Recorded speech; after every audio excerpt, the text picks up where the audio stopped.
Selamat datang di Novel Bersuara. Sebuah cerita yang berjudul Bunda, Bukan Wanita Malam. Episode 64. Oleh autor Kolom Langit. Dengan If sebagai pengisi suara. Selamat mendengarkan.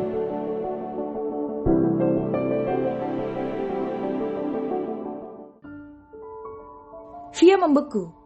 Air mata yang sejak tadi ditahan akhirnya jatuh juga. Begitupun dengan Sera dan juga Wira, yang tampak begitu kecewa mendengar hasilnya. Pupus sudah harapan mereka untuk kesembuhan Lila melalui donor kedua orang tuanya.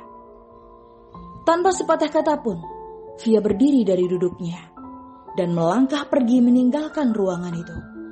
Diikuti Wira yang segera menyusul. Sementara Sera masih membeku di ruangan itu. Ia menatap Willy dengan setitik air mata yang membasahi wajahnya. Kau yakin hasil pemeriksaannya tidak salah? Tanya Sera ragu-ragu, ingin memastikan pendengarannya tidak salah. Dokter Willy pun menggeleng dengan gurat kesedihan yang sama. Maaf Sera, aku ikut menyesal. Kalian berdua tidak bisa menjadi pendonor untuk Lila. Sera menarik nafas dalam dengan tangisan yang tertahan. Memikirkan Lila yang setiap harinya berjuang hidup membuat wanita itu sangat terpukul. Will, apa ada cara lain untuk menolong anakku selain pencakokan sumsum tulang belakang? Tanya Sera penuh harap. Sebenarnya ada banyak cara yang bisa ditempuh. Selain kemoterapi, ada juga transplantasi sel induk yang bisa diambil dari plasenta saudara pasien. Kalau Wira dan Via punya anak, mungkin itu bisa menolong Lila. Jelas sang dokter.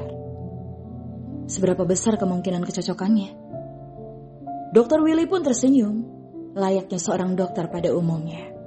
Ia tetap berusaha agar pasien-pasiennya selalu optimis. Walaupun kemungkinan kecocokannya tidak sebesar anak yang berasal dari ayah dan ibu yang sama, tapi kita tidak boleh kehilangan harapan. Aku sudah pernah membicarakan ini dengan Wira sebelumnya. Dan saat ini dia sedang mengusahakannya. Mengangguk pelan, Sera akhirnya berpasrah. Kini ia hanya dapat berharap ada keajaiban untuk Lila. Apa mungkin ini hukuman untukku karena kesalahanku di masa lalu? Aku sudah banyak berbuat dosa.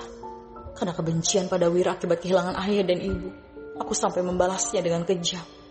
Dan aku sampai tega membuang anakku sendiri.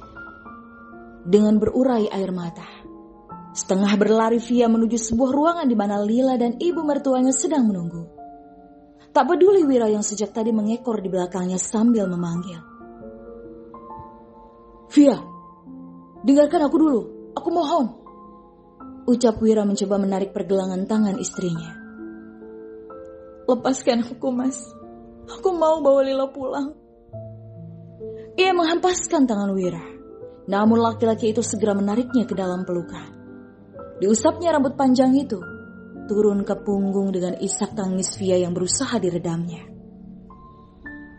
Dengarkan aku dulu sayang. Aku tahu kau kecewa. Aku juga begitu. Tapi bukankah kita masih punya harapan lain? Via mendorong Wira agar menjauh darinya.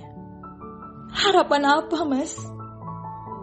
Untuk pertama kalinya, wanita itu mengeraskan suaranya di depan sang suami, membuat Wira kembali memeluknya, walaupun Via berusaha menepis. Kenapa harus Lila yang mengalami itu, Mas? Kenapa bukan aku saja? Jangan bicara begitu. Kau dan Lila sama berartinya bagiku. Tapi Lila adalah segalanya bagiku. Aku mencintai Lila lebih dari apapun. Via. Wira kembali berusaha membujuk sementara Via terus berusaha melepaskan diri. Kehilangan harapan membuat wanita itu terguncang.